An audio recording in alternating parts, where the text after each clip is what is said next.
addressed is the lack of timed connections in Jamaica, particularly in the afternoon.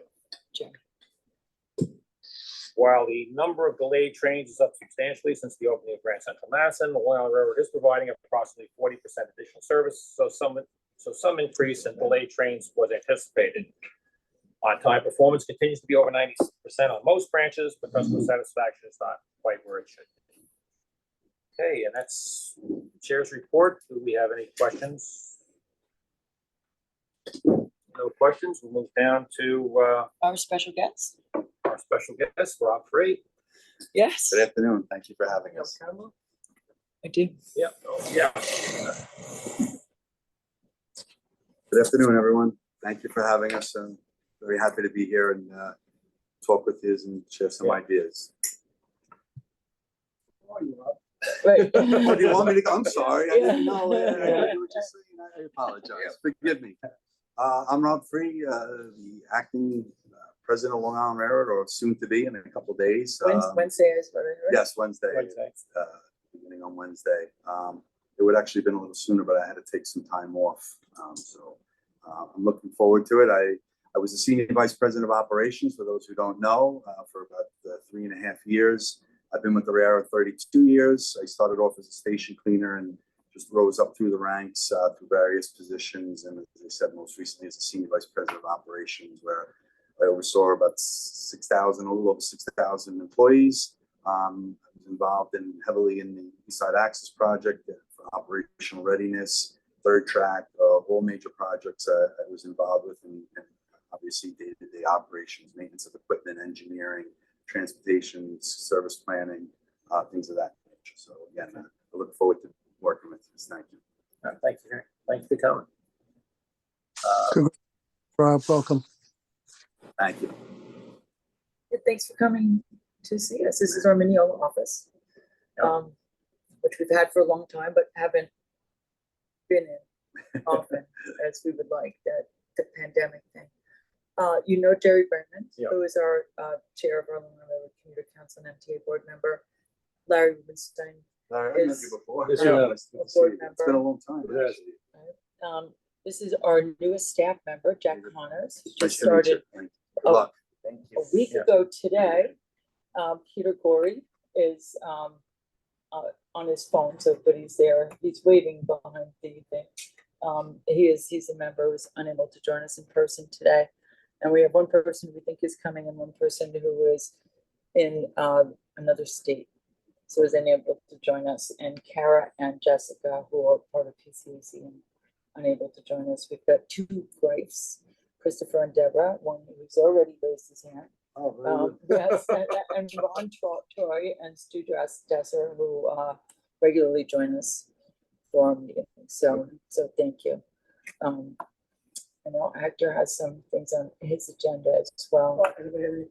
I'm sure that people have questions for Rob. Sure. Oh yeah, no. Forgive me. I didn't know. If you wanted me to say something right away, I didn't mean to come in and. No.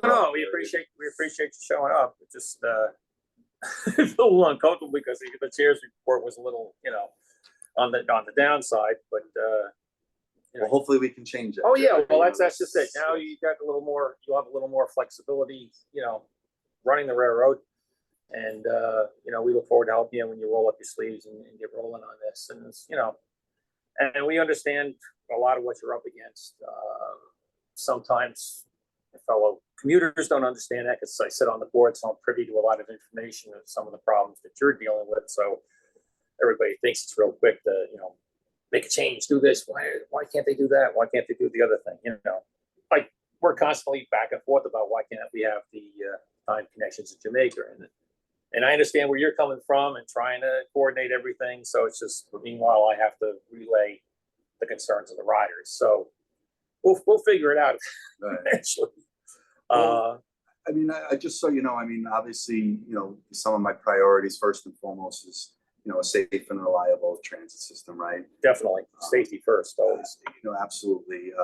Improving the customer experience is something that, is obviously top on our list to get into. I know, a lot of the talk is lately of the 20-year needs assessment, and, that's a big part of it as far as what we look to do planning for the future, to what extent we are involved, Yeah. we'll be heavily involved in it to the extent that, that we can. Right. Anything, that makes economic sense and that helps the, the vitality of Long Island. Right. We're a strong supporter of and everything else like that. But, I've been keeping it simple from my perspective, right? Right. Running a safe, reliable system, customer friendly, and accessible transit system. That's, what we want to do. We got a good team. I know you mentioned some of the things on OTP and, what we did was monumental, the schedule change. It's really hard to understand. I've been there 32 years and I like to think I have a good grasp of the operation, and it really was truly monumental what we did. And I think, all things considered, it's been about 6 months it takes since it's been open. Yeah. And I think that incremental changes, strategic changes we made, you can't make wholesale changes again and disrupt the whole system, right? So I think what the group has done has been really focused on making those changes to A, improve reliability, and B, improve the customer experience. We've added some Brooklyn through trains, which is very difficult. If you understand the operation, it becomes very difficult. But we strategically, again, identified trains that would be the least disruptive to the operation as possible. And then we're trying to, and we will continue to do so. In November, we're actually adding 2 more through trains to Brooklyn, and I've actually asked the service planning group to look.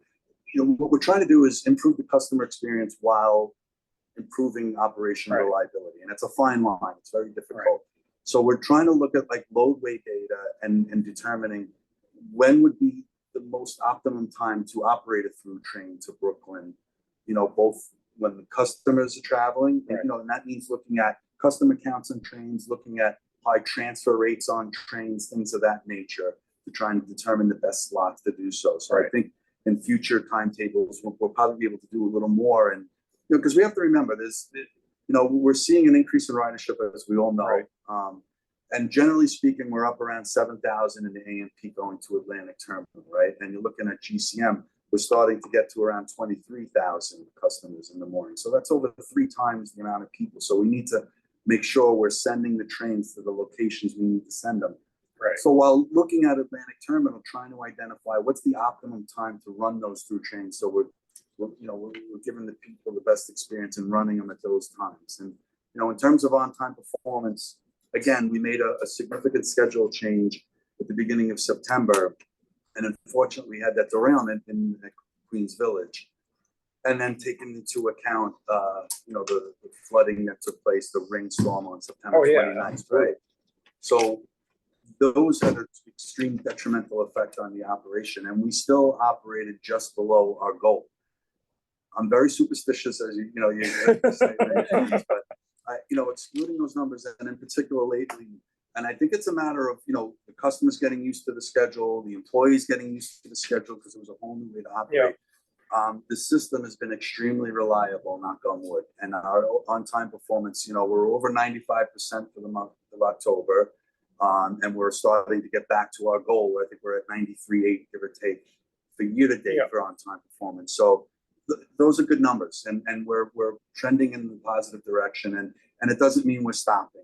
The employees continue to look at things and try to make tweaks to it. And I'll give you an example. In the 7:30 to 8:30 hour, is one of the busiest time frames.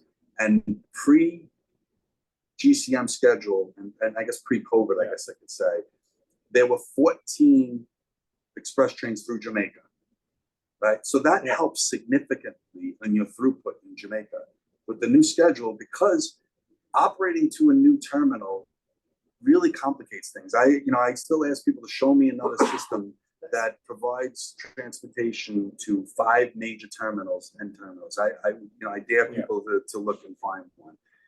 And Grand Central, and as magnificent as it is, just complicates the operation that much more. So we always had a transfer on the Long Island Railroad, and Grand Central just meant another means that people, in some cases, have to transfer. For many people, no, it's fantastic. It's a through train.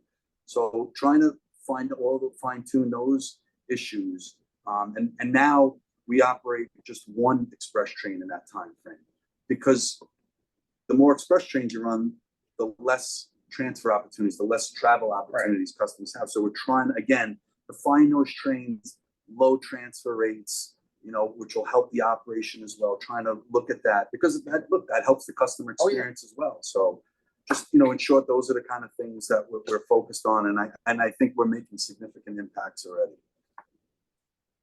Okay. I was gonna ask a question. Oh, go ahead. Thank you. And this is Christy. Over this. Nice to meet you. Nice to meet you as well. Last week, we put out a report on Omni, and integrating Omni into the commuter bus. And I know that that's probably, we know that that's down the road piece. And and you'd seen the report, I'm not asking you for a response or anything like that at this time. But we'd love to work with you to make sure that it makes sense when it comes out and works well with Metro North and transit, and that it's a good regional transit system that makes it a one Metro New York real opportunity, and takes care of everything, takes advantage of everything that the systems have to offer. Because going into Grand Central and then Penn Station, or Metro North eventually going into Penn Station, without it having to be New Jersey Transit, I think will really make a difference in the way people view travel in the region.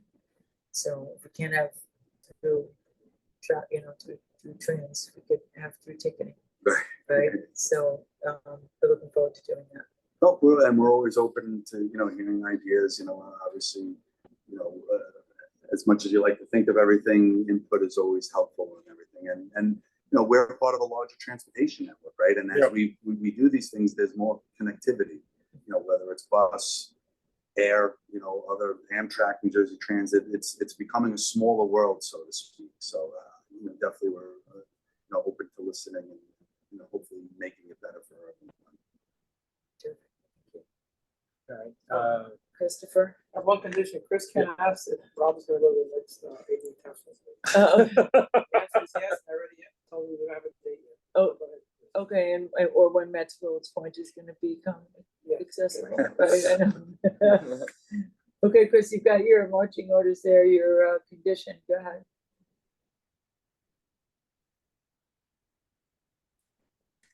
Chris, you there?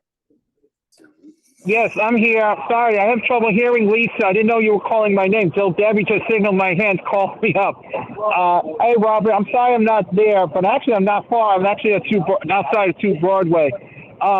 Robert, you and I are going to definitely work really well because, as a member of the Long Island Railroad ADA Task Force member, I have seen a lot of accessibilities getting done for not just on the trains, getting on the trains or elevators, but, those special buttons that we have to alert the conductors, the crew.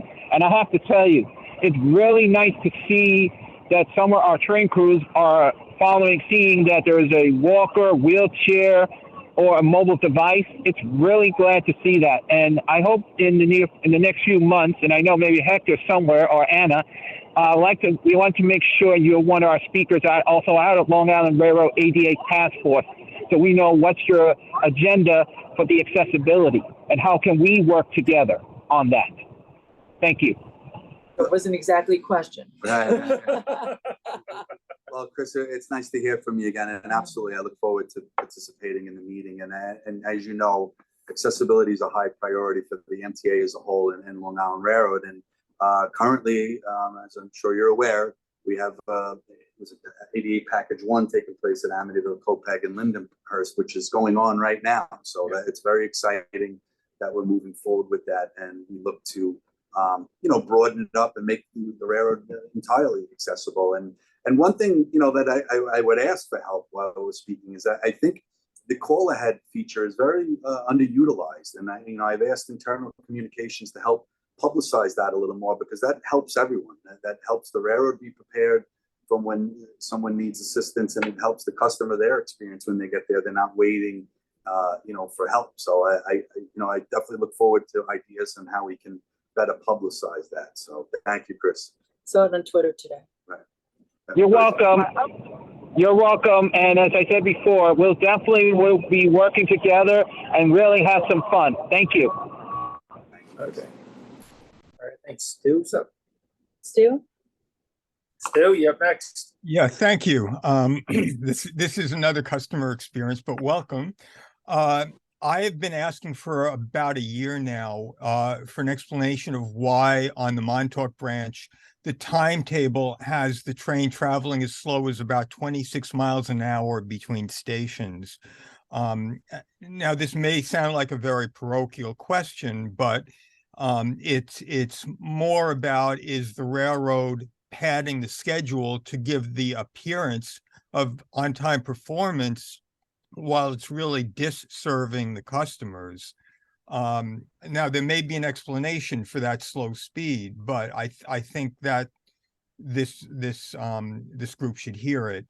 And if it's not, there's not an explanation, maybe it's time to take a look at the timetable. There's another issue with the timetable that I pointed out, which is that there seems to be a built-in conflict where eastbound and westbound trains touch each other in single track territory, whereas an adjustment to the schedule of 10 minutes for each of those trains would avoid that kind of conflict. Again, there may be explanations that I don't know about how the timetable is configured, but it seems to me that this is something that should be explored because as a passenger, my experience of the railroad is that it considers us a captive audience, and it's not trying to appeal to a broader audience that could take a car, but would choose to take the railroad because it's such a good experience.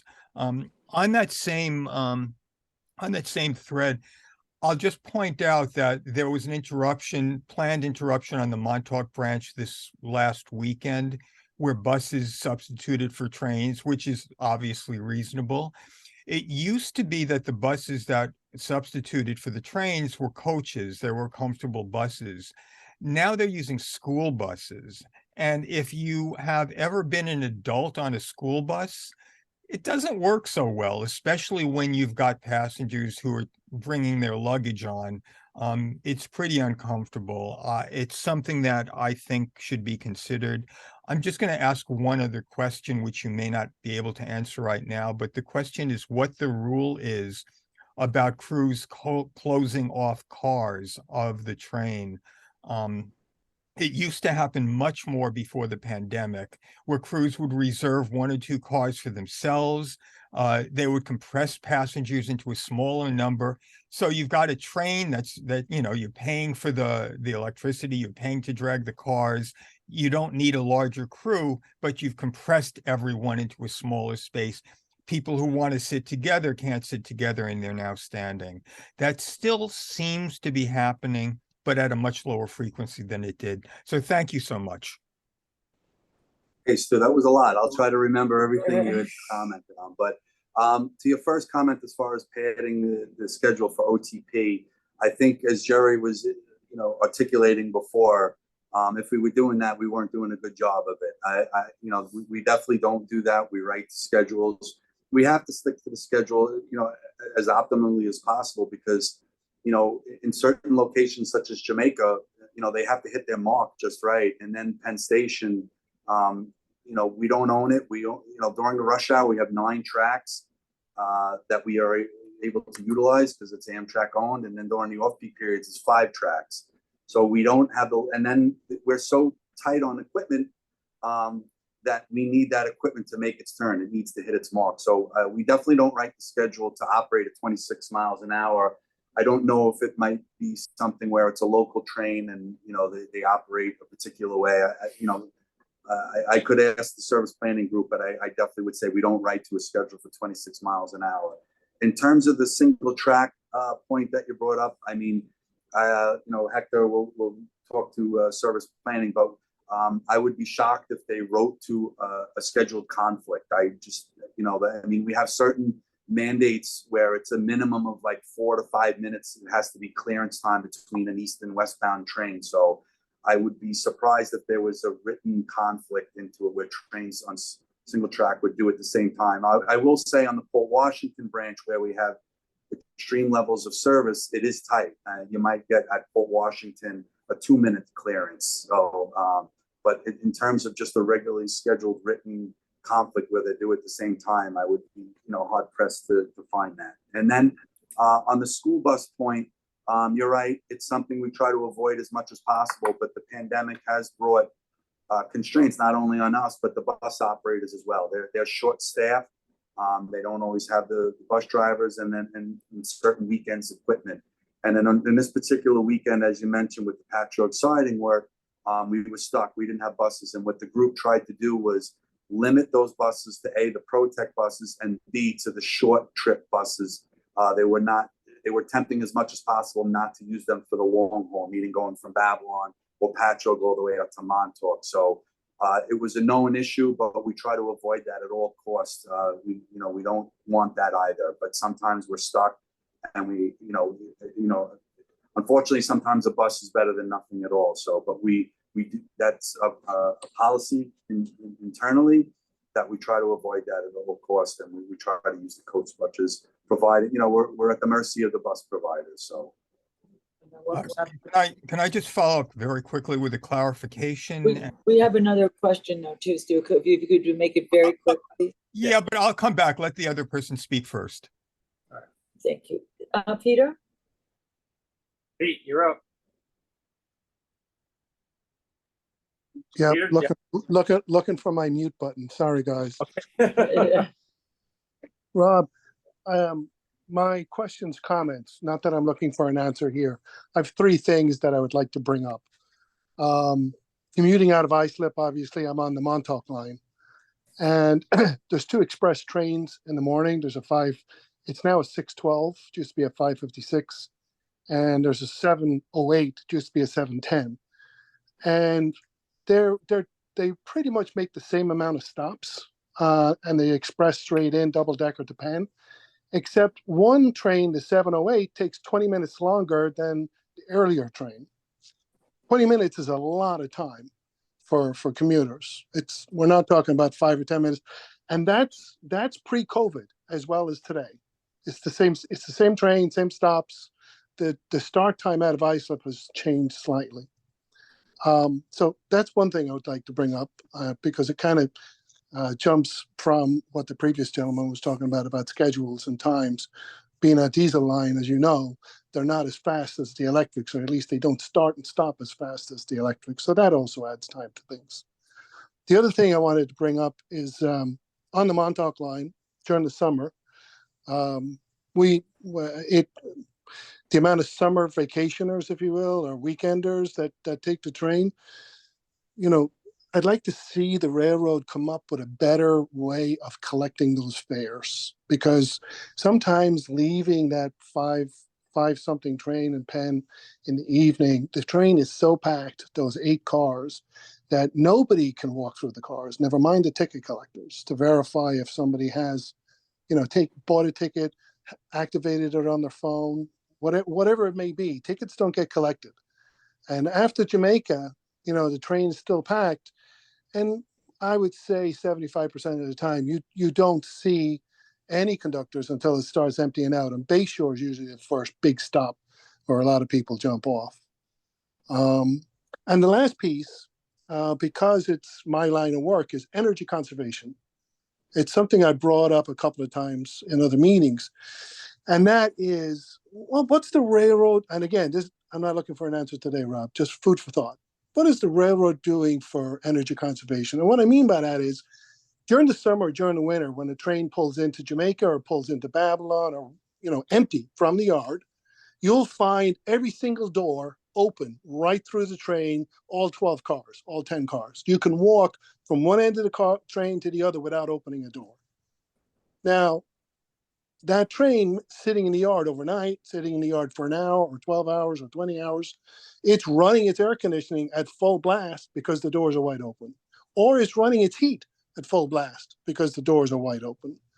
And I think that this is, electricity today, because I work in high-rise property management, the price of electricity today and the focus on reducing carbon footprint, I think that, operationally, there is some new ways the railroad possibly could save a ton of money on the electric by coming up with new ways of having the trains go to sleep in the yard at night, or, something in those avenues. because I'm sure it's not cheap to fire up a 12-car electric train and drive it from, let's say, Babylon into Jamaica and even Penn. I don't know what the numbers are, but I just know from my own experience with high-rise property management, it ain't cheap today to do that kind of thing. And that was the three pieces that I just wanted to bring up. Again, not looking for answers. Just FYI, these are things that I've noticed. Welcome on board. You have a big job ahead of you. There's a lot of things that are just, set, and it's how things work. It's how things function. It's more on the people that are riding the train, getting used to the new schedules and the extra trains and the extra stations. I know from my own friends and stuff, that could take the train into Grand Central because they're closer to the east side. They're set in their ways. They still go to Penn. For whatever reason, they still go to Penn. Even though they could save themselves 20 minutes or 15 minutes, can't teach an old dog new tricks. And that's my piece. I'm super glad that I was able to join you today. I really wanted to be in person, but unfortunately I had a previous engagement that I had to take care of. But I'm sure in the upcoming meetings, we'll get to see each other and I get to shake your hand and welcome you on board properly. That's all I have. Thank you very much. I look forward to it, Peter. Thank you very much. And I think customers are starting to see the light as far as Grand Central Madison. When we initially opened, we saw a Manhattan split of 70% Penn, 30% Grand Central Madison. Just recently, we had a split where we originally projected, and this was consultants' forecasts and everything, a 61-39 split, which was remarkable. And we're seeing that gradually come closer to the 60-40 split. It's going to take time, but to your point, I think customers are really seeing the value and really the convenience of going to Grand Central Madison. Just like on a couple of the points that you had made, we'll look into the schedule operating difference. And I just don't know if it's a matter of the time it's operating. Is it more congested where it needs that extra running time because there's so many trains? We'll look at that. As everyone knows, fare collection has always been a struggle. It's something that the Blue Ribbon Panel came out with as far as fare evasion. Our transportation group has tried to implement something recently to help the crews collect fares. We've instituted it on the westbound side. We want to see how it goes. It's a pilot. We want to see if it improves fare collection, and hopefully we can implement it on the eastbound side. And unfortunately, due to COVID and everything else, we've experienced a shortage of employees. We're doing our best to bring them on. We're expediting, and I think we have 5 classes of assistant conductors coming on for next year. So we're really trying to make an effort and bring that on. So just to touch on some of the points you made there. What's the initiative? Or you don't want to tell us?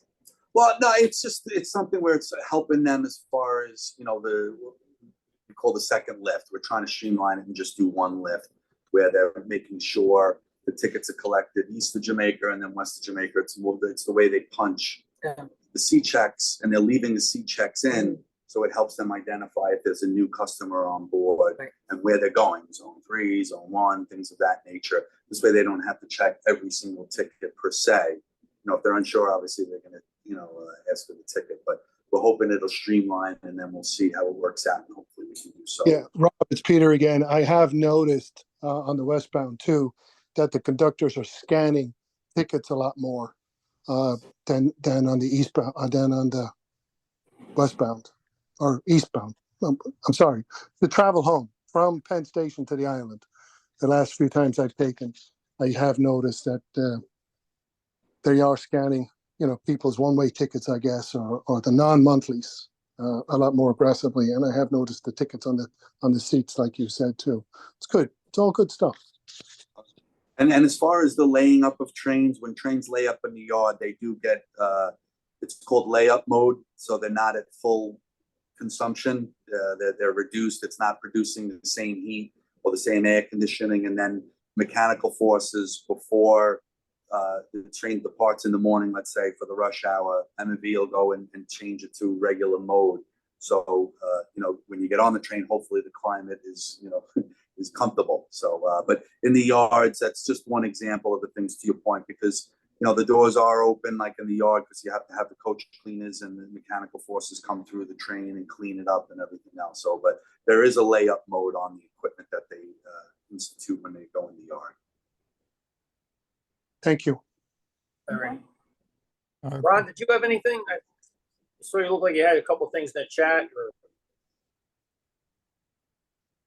Yeah, hi. Rob, nice to see the new president.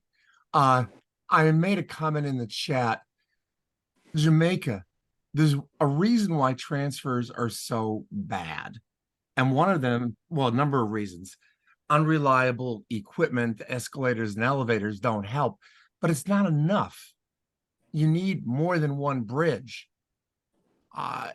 You need down escalators too. Like I can't climb down that length of stairs. I'm just not physically able to anymore. And, elevators frequently don't work. So then what do? I'm not in a wheelchair, but I use a cane. And if there are heavy crowds pushing up, the up escalators or the escalators aren't working and the elevator's not working, well, you get the general idea. In other words, your 20-year plan didn't include at least one or even two more bridges at Jamaica. They don't have to connect with the other building, but you need more. You need a lot more capacity there for people to be able to get up and over. And maybe they don't have to be the other ones wouldn't have to be so high. I don't know, but it's something that I think is badly needed. I got a million other things, but I'm not going to dump on you. I appreciate, No, we appreciate that, Ron. Yeah. Thank you. But you raise a good point, and it is something that originally when was Jamaica designed, was it fully contemplated? And I can't speak to that, but I know it is something that is part of discussions that hopefully in one form or another that we could address. But point well taken. Thank you. So I'm about to get some training. Okay, yeah. All right. One last question. Which one of those two telephone numbers didn't ask the question? The 347 or the 718? Deborah. Deborah, you're up. Hi, can you hear me? Yep, we can hear you. Okay, I'd like to clarify because as a person with disabilities and have gone to Jamaica, the escalators and elevators that go up and down at Jamaica Terminal are not run by the MTA or even owned by them.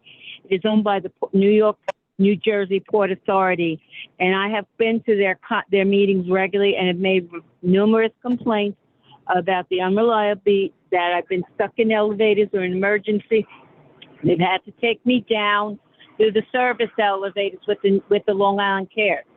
Maybe you should have the Long Island Cares meet you at the train, because when I have to transfer, they're there to help me. So that may help you. But also, if the Long Island Railroad, the MTA, doesn't own the property, we can't give them a hard time for something they don't own or maintain. It is owned and maintained by the Port Authority at Jamaica. Deborah, we'll give Ron the contact information for Long Island Cares. So we will give Ron the contact information for Long Island Cares. So that okay, that's a great idea. Okay. Thank you. Thank you. Okay. You're welcome. Hit on that. We've instituted, when we find out that there is a problem with the elevator, we instantly dispatch someone to the elevator to man it, just aside from, God forbid, someone's trapped in there, but just so if someone does get off the train, they don't feel abandoned, that there is someone there. And then we make, accommodations to get them to another elevator. And they stay there until actually we get a response from the Port Authority, their vendor, who makes repairs and stuff. So that's something that we try to do, at least from our perspective, to help. Great. I'm going to take you out on another thing that has nothing to do with you, which is the East River tunnels. And do you know when that is going to? Well, right now the plan is August of next year for it to take place. And hopefully they'll maintain that schedule. While it will disrupt our operations, it's necessary work that has to take place. Will you do more trains to Hunters Point Avenue and LICR? what we've done, we've just started talking to Amtrak about what their plans are, right? Because again, it's a terminal that isn't solely ours. We share it with the New Jersey Transit and Amtrak, but discussions have begun to take place to see what their view is of how they're going to operate, and obviously try to make sure we're advocating for us that we're getting the most use of the terminal. But all those things will definitely be looked at, even, if we have to utilize Atlantic Terminal more, Hunts Point and Long Island City, and obviously Grand Central Madison. Right. It's an excellent. Yeah. Right. So, All right. Well, before you go, what is like your biggest priority to start your term in office? I guess you want to call it that. I mean, what are you going after right now? Step into the role. well, if I wouldn't say safety and reliability, I shouldn't be sitting in this chair. So obviously maintaining a safe operation, and that's there's several aspects to that, right? It's maintaining our infrastructure first and foremost, right? And that goes to the 20-year needs assessment. When you get into that, the core of that is your state of good repair program. So that's obviously first and foremost reliability, improving on-time performance, right? And the customer experience are the top 3 items that we'll be focusing on. And that goes to the transfers in Jamaica. Even on the off-peak, how can we streamline it? How can we make a Grand Central train and a Penn train get to Jamaica a little bit closer together so customers aren't waiting? All those things that we'll be looking at. Like I said, I shouldn't be sitting in this chair if I didn't say safety first and foremost. I think we're a safe system, and we will continue to be. I'll give you one long-term stupid idea. They should install a Grand Central Madison, the people movers like they have in Jamaica that hasn't been turned on in a year or two, to move people along that long corridor. That should have been part of the original design. Or everybody should get a scooter. Yeah, well, they're doing that too. Well, I know me personally, I could use the exercise. Yeah. So So could I, but That's more of a C and D And really thing quick, anyway. yeah, you mentioned safety, and I know that sometimes when I go to train stations, I see the guys with the orange vests, and they're extremely helpful, but they're extremely limited. Any chance of expanding capacity of them? Well, I mean, obviously there's high-end constraints. One of my first actions is going to be riding a train. I'm going to reach out to Chief Muller and ask him to ride a train with myself and actually one of the unions, because of the employees, what they're subjected to every day, unfortunately. But talking to them, and safety, forgive me, had several factors, right? As I said, the reliability of the system, the infrastructure, keeping our employees focused, right? Human and factor errors, and then working with the MTAPD to ensure that people on board our trains and utilizing our facilities feel safe. So that's one of my first meetings that I'd like to have, is meeting Chief Muller, who, by the way, is fantastic. He is. He's all in. Definitely. He cares, and he has great ideas, and he really wants to make it a safety system. So to your point, that's what we're looking to do right away. Oh, great. All right, well, gentlemen has to catch a train, not rushing you out the door. But I appreciate that. Maybe it'll be late. Yeah. Maybe it won't. I always ask for it to be 2 minutes late because I am. Thank you Okay. so much for coming. Rob, Well, so thank you much for for having coming. us. Thank you, everyone on the screen. Greatly appreciate you coming in. thank you. Nice seeing you again. Thank you. so much for having Nice to us. meet you. Thank you for Same being here. here. Nice to meet you. Good luck to you. Thank you. All right. Thanks. Thank you again, everyone. Oh, no, thank you for coming. Thank you. Alrighty, so. Thank you. We're going to slide a chair. All right, so before we go to executive director, now that we do have a quorum, I want to take care of just the official business. This is now an official meeting, fortunately. So we just need to approve the October 12th agenda. We all Motion good? to approve. Motion approved. Approval of the July 13th meeting minutes. Motion to approve. Second, approved. Okay. The July 13th agenda, well, meeting's already over. I know, So but it's- we didn't have a quorum there. we didn't so have a we quorum have to- there, so just to make it official, we good? Motion to approve. Everybody good? And the approval of the May 15th minutes. Motion to approve. Yeah, that's going way back. Okay. Alrighty, so that takes care of those items. We have one other item, nomination, have to do a nomination on elections. All right, so we need to do a nomination. Need to do a nomination and election for, we did this a little backwards. Yeah. We've re-nominated our PCAC chair, first vice, and second vice chair. before we nominated and elected our council members. Well, that's So because we didn't have the quorum. right. So we just need, I need a motion, please, to nominate. And I'm just gonna group everybody, if that's okay with Yeah, you well, all? it's just, you know, there. Yes, and Bessie. Yeah. Right, and Peter has extraordinary circumstance, and since we have a quorum, his vote Yeah. counts. Okay, Even though he did submit, a proxy ballot. okay. So, motion for nomination for, Jerry as chair, Larry as vice chair of, Long Island River Community I'll Council. make that nomination. Are we allowed to make it for Yeah, ourselves? we could, yeah. I was gonna make it, but. All right, yeah, all right. You're Well, one of us has to be in there, because if she makes it, one of us has to second it. So. Right, well, Peter could second it. Bring a proxy from Brian. No, but that's okay because there's 4 people who can Okay. vote now. So motion for Jerry as chair and Larry as vice chair. Second it? Second. And all in favor? Aye. All right, great. Carry on. So Thank you. that's nomination and election, or? The nomination we have- and election. Okay. I remember once we had to do it where you nominated one meeting and then you elected the next meeting. Yeah, well, yeah, Alrighty, so we're good. we could do it that way if you like. but No, I'm That was for the board vacancy, board vacancy. because Okay. we had no provisions at all for how to appoint our members to the MTA board. Oh, all right, so I remember that. Yeah. All right, very good. So then we'll go right to you, Lisa. Okay. Unless Hector, you're in a rush, or? No, Okay.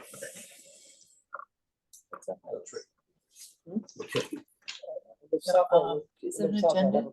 You know what, you wanna just, we'll give it to Hector next? Yeah. Oh. Yeah, well, Hector, we'll let you go next. So just- Oh, yeah. Alrighty, so, just looking for some updates on like schedule issues or 20-year needs assessment, whatever else you might have. Yeah, so Rob kind of covered some of the, things we're Yeah. looking at to improve the schedule. I mean, my observation is, things have settled in for the most part. In September, after that first week of the new timetable change, I was out there 2 mornings helping customers to be out there, so, Yeah. seeing in real time. There was a few little situations where I think we cleaned up, but That was the at most- one of them. But it was a lot, because I was out there back in February and March, so things are a lot smoother than it was then. There's less people going up and over because Yeah. of some of the changes, so we're gonna keep trying to improve that. Okay. Can you tell us anything about the 20-year needs, from the Long Island Railroad end? Yeah, so you guys saw the presentation in the press release last week. So it's basically an assessment of the whole system and what needs to be done in the next 20 years and setting the baseline. Separately from that, there was, they looked at also expansion projects, but from last week, is the priority, most of the program in general is state of the repair. Yeah, yeah. For the railroad, there's a lot of bridges, we have hundreds of bridges that have to be replaced. We want to complete ADA, that's another priority. And then the signal system, and I think the Atlantic tunnels have to do some work, but those are our biggest priorities, but then, it's all gonna be out, there'll be a process to actually come down to what projects are gonna proceed, but we want to prioritize based on need, so the infrastructure that really needs to be replaced, and, we don't want anybody to get hurt or anything to collapse, so that's gonna be our priority. All right, well, the one thing that some people get confused about is 20-year needs versus the 5-year capital plan. So basically you go with the 20-year needs for an overview of what you need. And then I guess the 5-year capital plan would be your priority list, the stuff that we gotta take care of like right away, or as close. Yeah, so the way it works is, we released the 20 years now that identifies the needs over 20 years. It's not going to be done Yeah. at once. And then this time next year, we have to release the proposed capital program. Yeah. Then we'll have to go through the approval process and then get funded. So that'll be the actual projects that we intend to complete, that we want to do in the next 5 years. Great. Those are going to be the most high priority things that can be done at that time that we're going to pursue. And is that when the public input process comes in, is for the capital program? Right, not at the 20-year needs assessment, because that's been submitted, I think, right? Yeah, so I mean, it's between now and then. It's kind of starts the dialogue. We wanted that was the beginning of the dialogue, and then we start hearing from people what they wanted to see. So it's like what we say we need, what people want to see, and then that's the public process in a way. Is there a formal time frame of public input? There's no, as of now, there's no formal, but I mean, that doesn't, people know how to reach us. We start getting letters, people start holding press events, so. I believe the 5-year capital plan actually has a public hearing. Yeah, that's gonna have to be released. Now, It's like- the 20-year needs assessment is just an in-house working plan. It's not nothing that it's voted on or Right, the it had to public be has. submitted to the legislature. Right, that's something that had to be submitted to the legislature. It's not something that the public, you have public hearings and all that other stuff. That goes to when they pare it down to what they want to do with the next 5-year capital program. Then there'll be at least one public hearing. And the first part is gonna be the part of the public board process, I believe, right? Yeah. The board has to approve it first before it goes to the legislature. Alrighty, do we have, I got a couple of, looks like, looks like, Chris, is that you or is your mom or Deborah, is your hand still up or from are they just before? left over from before? No, that's me. My hand is freshly up. All right.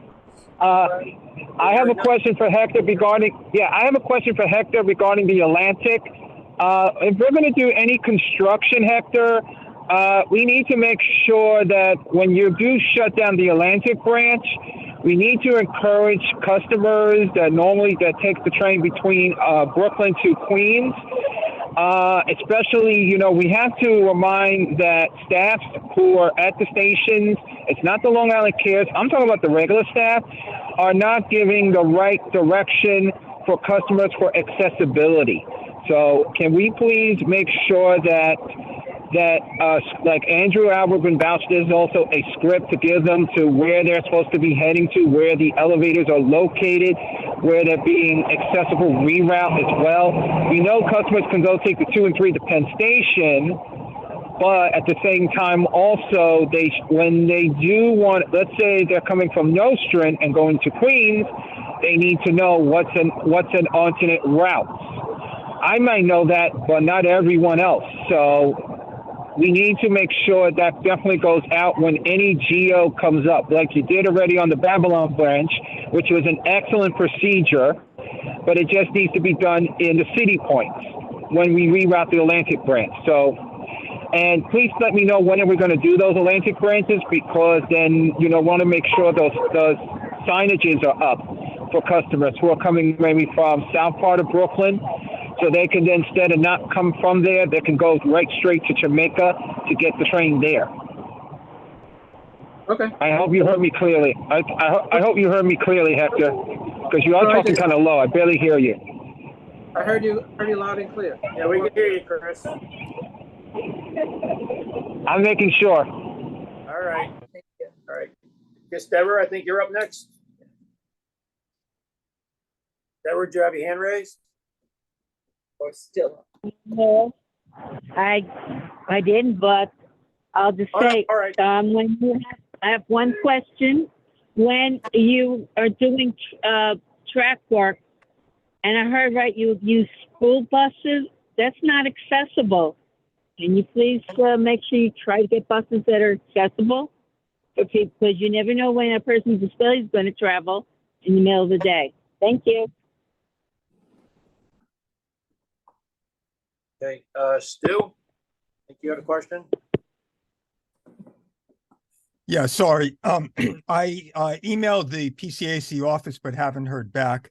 I know how to file FOIL requests, but the MTA is the only agency that I've experienced which often wholesale ignores them. They don't even send acknowledgements out. So I've asked if you can get me the name of the official at the MTA or Long Island Railroad who is responsible for public information. So that is a request. I'll leave it right there. I do want to just follow up quickly. I don't think we got an answer, and I don't feel like I'm going to get an answer on why the train travels so slowly between some stations on the Montauk branch. I think that's something that the Commuter Council should hear. There may be a good explanation, there may not be, and we should learn what it is. And I'll leave it at that for now. So thanks. I don't see an email from you, Stu. Where did you send it? If you can resend it? I can, I will look at, well, I'll be back to you in a few minutes. I'll find it. Okay, thank you. Alrighty, anything else for Hector? Oh, I found it. Never mind. Sorry. September 14th. It should be My fault. labeled MTA foil. Yeah, no, I looked it up by your name. I'll follow up with you on that. And then I just want to mention, November 13th is the next timetable change. Okay, It's gonna be presented at the committee meeting in 2 weeks. Anything else gonna change? We mentioned a few, couple, sorry, no. Some of them was hard to hear, which is Yeah, hard it's to gonna be believe. two Atlantic Terminal through trains in the morning. Some more express train service in the morning on the Port Wash branch. When you say through, that's through from where? Through from who? Oh, this is trains that go from a branch directly to. Right, which branches? Oh, I don't have the detail. It just, Oh. there's gonna be 2 new trains. It's gonna be based on ridership, which train, if there's a train that we're seeing a lot of people transferring on, getting off the train to get on it from a branch, then we can switch it. The City of Babylon branch. Hector, can you speak up a little bit, please? You're talking very low. I cannot understand you. I can hear everyone else. You're the only one talking low. I'm sorry to interrupt. Hold on, okay, hold on. and we're moving him closer. There's one Babylon branch train that normally operates like on before holiday or release. We're gonna make that like a regular train, like Monday to Friday. So it's like and then some service adjustments on the Ronkonkoma branch. 2 trains that in the afternoon, Ronkonkoma trains are gonna be eliminated because they're not really used. And then 2 Babylon peak trains and AM peak trains are gonna be eliminated because they're not really used too much. So you'll hear about both of those. Okay, great.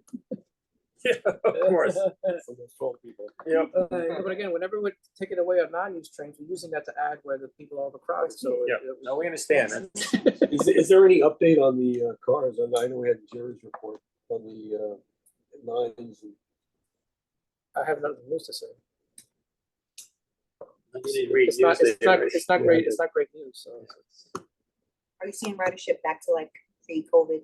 No, 75%. Pre-COVID. So I can still get the station late and get a spot in the first slot. Depends where you're going. Let me ask you a stupid question. Our contact was a little rough today. Is the Long Island Railroad holding Bombardier or whoever it is accountable financially for the delay? Kawasaki, is it Kawasaki? Kawasaki. Financially liable for the delays? There's provisions for that. Right now, we're just trying to get the cars. Right. And then, that fight will happen, but the priority is get the finish getting the cars that we're supposed to get, and the ones that we have that aren't satisfactory, getting them to do the right thing. Yes, I would think that there's gotta be, they didn't write anything like that into the contract for delay, There are terms in there, but we're not, we wanted to deliver first. And then Yeah. fight. There's only Then let 2 the lawyers- let the manufacturers, lawyers fight. and they both want to leave the United States, and they have to be made in the US.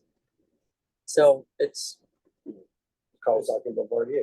my big fear, Bombardier, I think is that's that- sold to Alstom or- or the other way, which. Yeah, or the something other- like that. My big fear is that the auto workers strike is gonna move into rail car strike. If it's the same union or has some kind of affiliation. Yeah, but that, what you brought up, there's only a couple of vendors that actually make these cars, so it's not that easy. So, I understand where the railroad's coming from. That's probably, no one's come right out and said it, but I suspect that's why the M9A contract hasn't been released yet. Because if you can't get the M9s, do you really want to give these guys another contract? But then if you don't give them the contract, well, where do you go with it? So it's like, damned if you do, damned they're between a rock and a hard place. The process to start new, it takes a lot longer. So sometimes it's quicker to use who's there. but- Right, well, yeah, because the assembly lines are right there, you just go right into, finish your last M9 and start making M9As, but if they're giving you crappy M9s, you really wanna give them it's, I wouldn't wanna be the one that's negotiating that or trying to, that's why they have lawyers. Peter has his hand up. Peter, you got something? Peter Yeah, Gorey? one last question, and I forgot to bring it up when Rob was there. There seems to be a phantom train on the Montauk line that's not on the schedule. You know, when I'm going in, I take the 708 out of Islip. There's a train that comes in, and it only goes as far as Babylon at about 6:56, like about 5 minutes before 7 o'clock. And you know, there's never a lot of people on it, but every day it comes in. I get confused when the gates start going down. I think it's my train coming early, but it's not. It's this other train. It's a push pull. You know, it's 4 cars on a diesel. But I looked on the schedule, I looked on the app, and I don't see the train listed anywhere, but it's there. And people get on it. And I think it's a connection for Grand Central Station, because it gets you to Penn or gets you to Babylon in time to get that direct to Grand Central Station from Babylon. What's the time of that train? It's about 5 minutes to 7. It's 6:58, I think, or 6:56. And it stops at Islip? Stops at Islip, yeah. So that's going westbound, right? Correct. All right, I'll find out. That's good to know. Could be just Yeah, the people. Weird.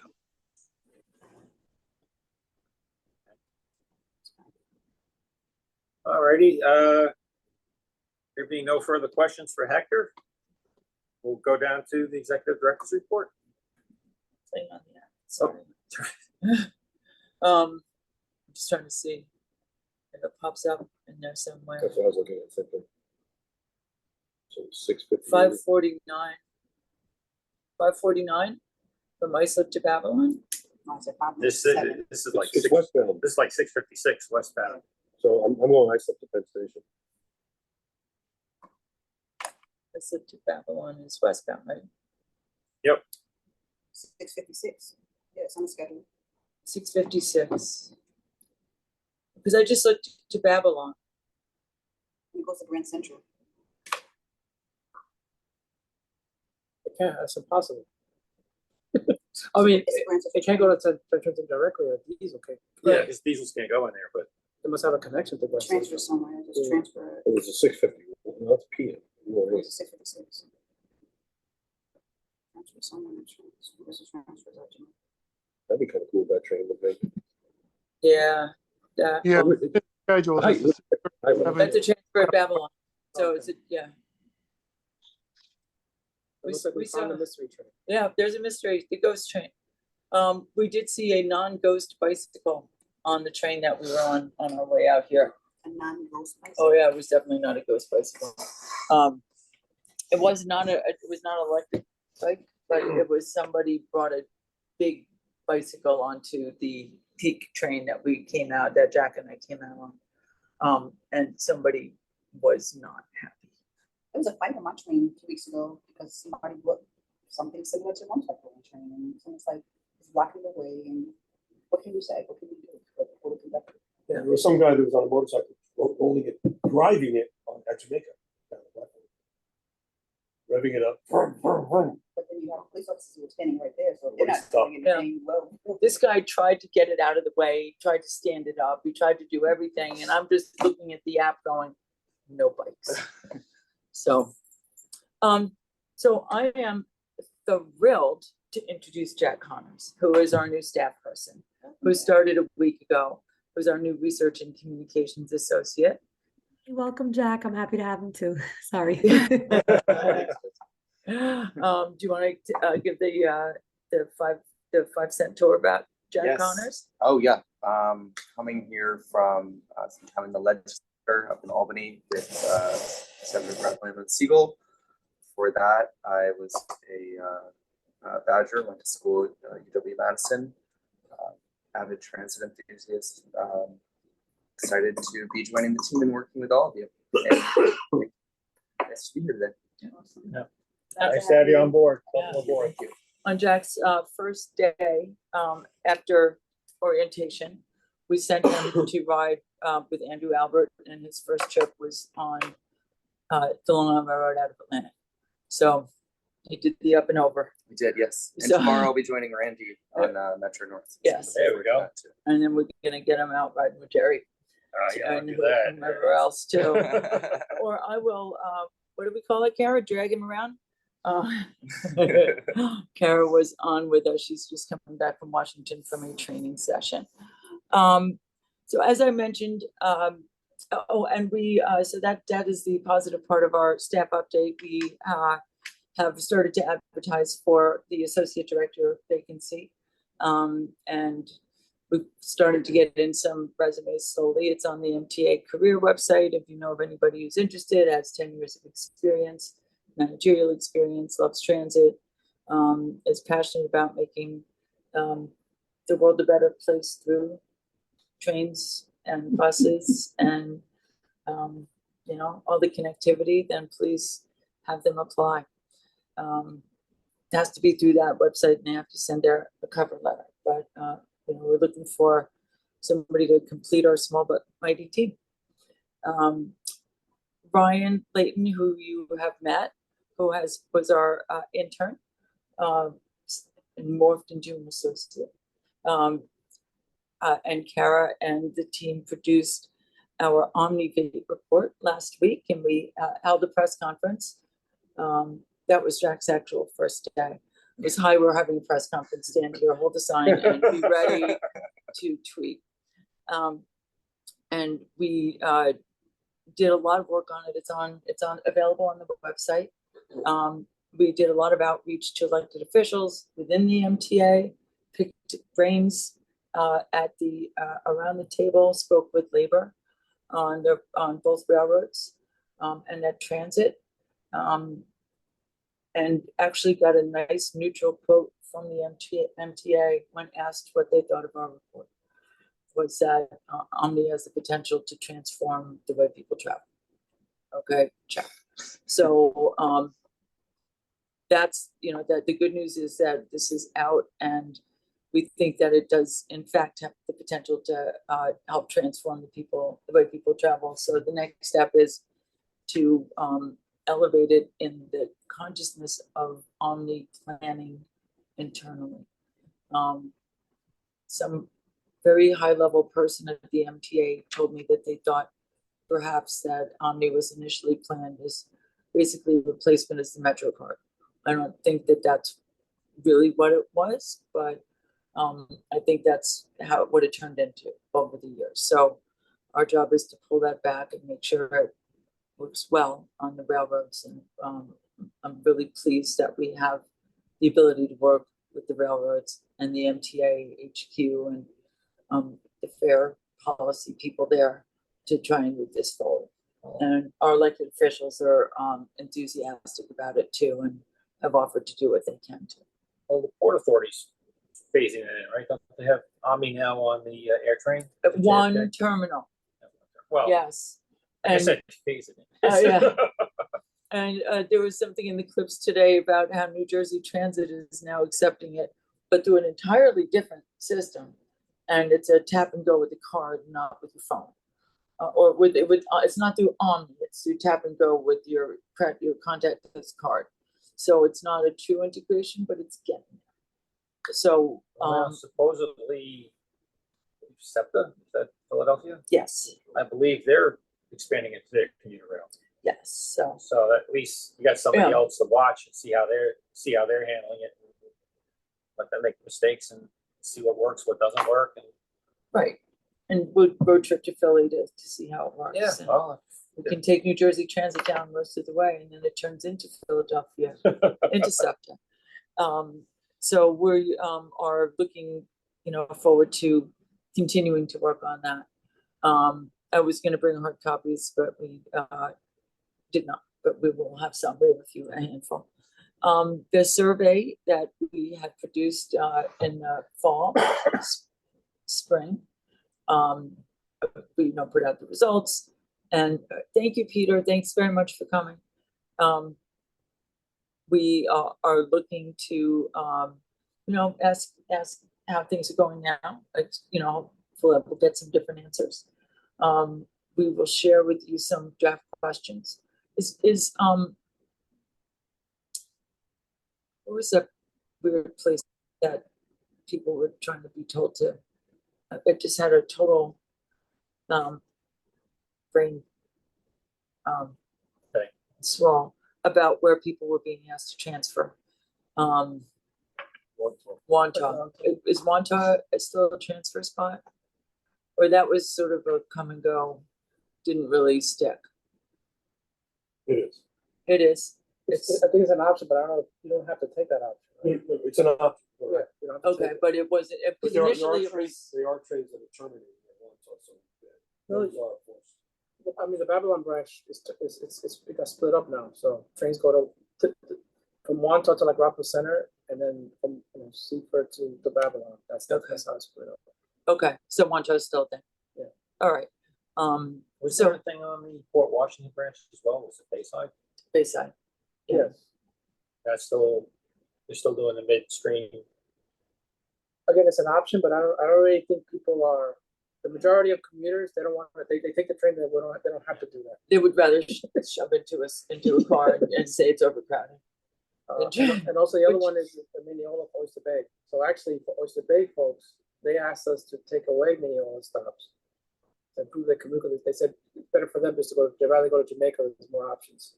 Because if they get off of Mineola, if they for some reason miss their connection, it's a longer wait. So they'd rather go to Jamaica. I think they don't get to see the statue. Yeah, they go by it. I know, right? That's true. So we have a few questions to revamp. We'll send them around to just make sure to see if we wanted to add an open-ended question as well, to include, and that we'll give Rob, a little honeymoon. Yeah. I mean, one thing is, again, we're saying that we think certain things, people like certain things, but those people aren't speaking up for something. Right. So we want everybody to speak up. We have our frequent flyers who we hear from on a regular basis, who are also the same people you hear from on a regular basis. Sure. But we also hear from people who may not feel comfortable reaching out, or they have a different channel to reach out to Jerry. Also, from my perspective, the electeds were at the beginning they were reaching out a lot from people, but lately they've been not reaching out as much. Well, they got what they wanted, and now they're finding a new. They're retrenching, and they're getting something. They're going to find something else. Well, the electeds generally respond to the complaints that they receive from their riders. So if they're not getting, if you're not hearing from the electeds, that means their constituents seem to be fairly happy, or at least not unhappy. Or they're finding a nowhere to gather together. Right. I know they're not getting anywhere, but and Jack is going to give our communications and social media update. Alrighty. So generally a lot of frustration about some of the 8-car trains during peak hours. Pause. A few riders this morning did report that some trains are back to the regular length. They didn't specify which, but nice to see a positive development. There have been some reports of unsanitary conditions at stations, which the Long Island Railroad Twitter is very responsive to. We're hearing continued calls to bring back the 20-day pass and frustration over long wait times for transfers at Woodside and, of course, Jamaica as well. There's a few other updates that Kara sent over that I want to make sure I include. Break. We've continued to receive communications from commuters following the September service changes, particularly from riders on the West Hempstead and Long Beach branches, who previously had direct trains to Brooklyn, but no longer do. Hearing a lot about the loss of time to connections, particularly in the PM rush, which I covered a little bit earlier. And then this last one is about the Montauk buses, which so finally, a lot of people were frustrated that they were charged peak fares on Columbus Day, which seems to be a perennial issue, and is unfortunate because, as one writer pointed out on Twitter, peak fares can make using the system for a family day trip into the city cost prohibitive. That's it. Actually, I didn't realize that they charge peak fares on Columbus Day. It's a regular schedule. The schedule will still be regular, but it's, no banks, no mail. It's a holiday. It's but like you said, people are off from work, kids are off from school. It's an opportunity to, it's an opportunity to pick up additional ridership. Yeah. But then again, the difference between peak and off peak could be the difference between, hey, we're going to the, Museum of Natural History, or no, kids, find a video to watch. Yeah. Well, how is holiday defined? Is it federal holidays?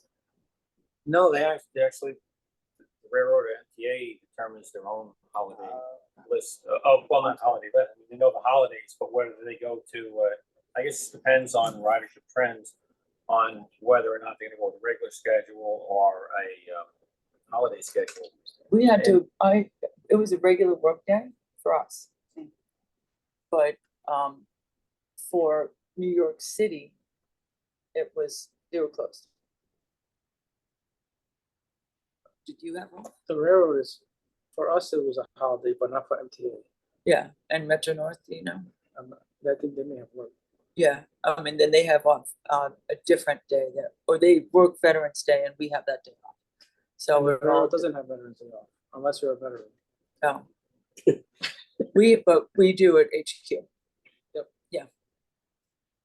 Well, that's one of the things Yeah. that we've been fighting for years. There should be some continuity to the MTA. Either everybody celebrates the holiday, or nobody celebrates the holiday, or everybody's on a holiday schedule. Give us all the holidays. No, I mean the major holidays, and I don't want to discredit a few holidays, but traditionally, and this is for me working in construction, where the unions got like every holiday, but if you're working on non-union projects, they, Martin Luther King Day is not really considered a holiday to non-union. President's Day is not considered it.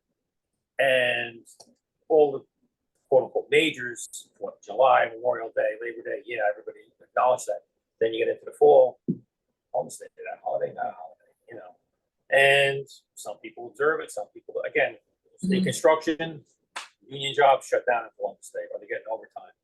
Non-union jobs, just a regular day. So it's funny how that all works out. And I'm not trying to say one holiday is better or more important than the other. I'm just saying that's kind of the way it is. And some companies are the same way. Some companies will tell you got to come in on Columbus Day, and other companies will tell you, no, you don't. So it's ready. Anything else, Lisa? Or No. all right. Did Chris, is that you as the hand up, or someone has to hand up? Maybe it's a left. 347? Yeah, yes, that's me, guys. That's Chris. It's my hand. I just add two questions. Regarding that ghost train, that's actually a pass-out train that connects to Babylon. That train I know is a shuttle train. I just looked at it, and I'm going, how can that be a ghost train? Yeah, because I remember on the record, Hector, when Kathy mentioned it, that used to have been a Spion train, but then they took that away and put that as a pass-out train for connecting to the Grand Central Link train. So that I did look at that on my email, so it was on my file. And my main question on the report, I have to say, I really enjoyed that press conference where we did, because it did get everyone's attention to it, Lisa. I know I did see a newspaper article on it yesterday. My mother was showing it to me. I think it was, I forgot the name of the paper, but it was I have to say, say that again? Streets Blog. Streets Blog, okay. Thank you. Well, yeah, Wall Street Blog, thank you. And I have to say, it was nice to see they put it in, but it'd have been nice to see more press really taking it more seriously, about this. because I just think that the press needs to, look at it that we're serious. We don't play around. We know the stuff. We know what we need to do. But does the press take it seriously? Sometimes they don't, or sometimes they do if it's something interesting or something to do. But we're gonna. It ain't over. I was just going to say that, Lisa. You take the words right out of my mouth. I was just going to say it's not over yet, and I'm ready for anything we got to do. So let's bring it on. Super. Alrighty. Yes. Thank you. You're good, Lisa, right? Yes, thank All you. right. Is there any old business that anybody wanted to bring up? Hey, not hearing any old business. Is there any new business anybody wants to bring up? Not hearing any. We'll give a motion to adjourn. Motion to adjourn.